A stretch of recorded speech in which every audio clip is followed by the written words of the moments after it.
Sometimes I sit and watch Donald Trump on television and I wonder how can one man make so many people angry, excited, offended, inspired, and obsessed at the same time?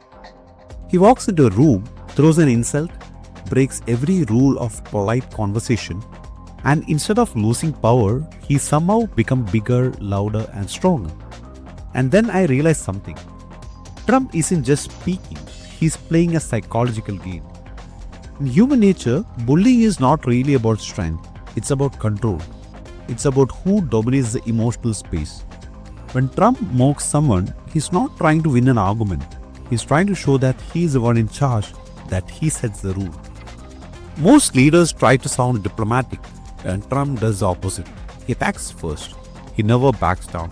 He repeats the insult. He turns people into nicknames. And once he does that, the person is no longer a rival. They become a character in a story.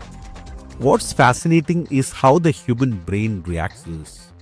When someone breaks social rule confidently, our brain reads it as a power. It feels rebellious, it feels fearless, and it feels dominant. And in a world where everyone is careful with words, the one man who isn't careful suddenly looks strong. That's why his insults don't weaken him, they amplify him. Supporters feel like he says what they secretly think but never say out loud. Critics feel like he's destroying everything they believe is right. So he becomes more than a man, he becomes a symbol. And once someone becomes a symbol, logic no longer matters. Emotion takes over. Psychologists often describe Trump as having extremely high dominance and very high narcissism. That combination creates a powerful loop. He insults, the world reacts, the reaction gives him attention, and the attention gives him power. And the power pushes him to again insult others. Every angry tweet, every news debate, or every viral clip, it all feeds the same engine. The uncomfortable truth is this in the real world, perception beats reality, confidence beats credentials, and dominance often beats diplomacy. Trump understands this instinctively. That's why he doesn't just run for power, he performs power. And that's why people can't stop watching him. But here's a deeper question. Does this psychology work forever? History shows us that dominance tactics work brilliantly in the short term.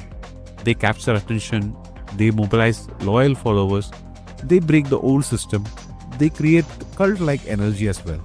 But over time, something changes. People don't just want a fighter, they want results. They don't want a rebel, they want stability. And when chaos becomes permanent, even supporters start feeling tired. Bullying creates obedience but rarely trust. Fear creates control but rarely loyalty. And society eventually shifts from emotional leaders to practical ones. So Trump's psychology is powerful, it's effective and it's magnetic. But like all power based on emotions, it has an expiry date. The real lesson is not about Trump, it's about us. It's about how easily our minds are influenced by confidence, dominance, and spectacle, and how important it is to recognize when we are reacting emotionally instead of thinking clearly. Because the leaders we reward today are the leaders who shape tomorrow.